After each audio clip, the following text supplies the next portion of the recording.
My boyfriend of 2 years has given me an ultimatum kasi I emotionally manipulate him.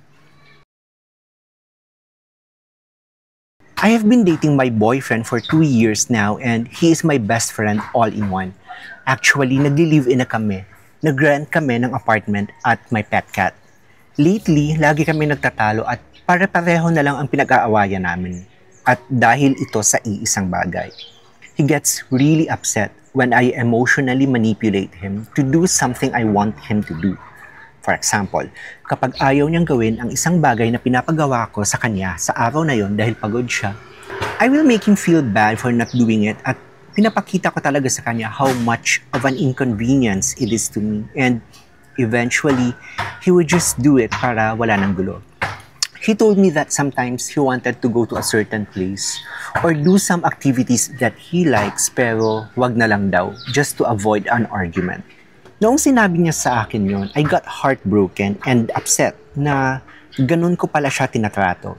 And the thing is, whenever I was hostile to him or kapag I emotionally manipulate him to get my way, hindi ko yun nanonotice and nagsising in na lang siya kapag nagawa ko na.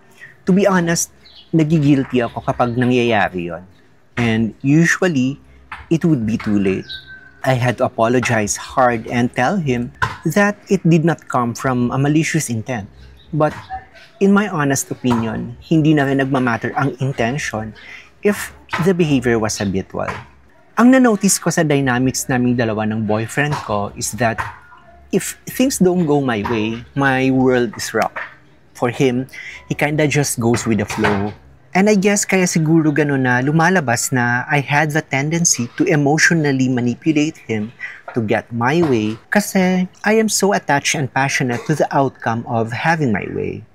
I hate being this toxic to him at dumating na nga sa point na binigyan niya ako ng ultimatum.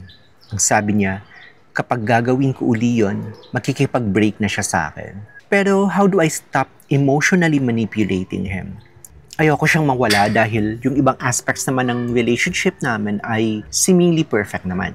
It breaks my heart even knowing na matagal ko na palang ginagawa sa kanya to and pagod na siguro siya sa akin. What sucks more about this whole thing is that for sure, I pressed him into changing aspects of himself and his approach to our relationship. And lagi niyang ginagawa ang mga pinapagawa ko. He thinks it is a complete double standard na hindi ako nagbabago tapos I always nitpick him to change his little ways.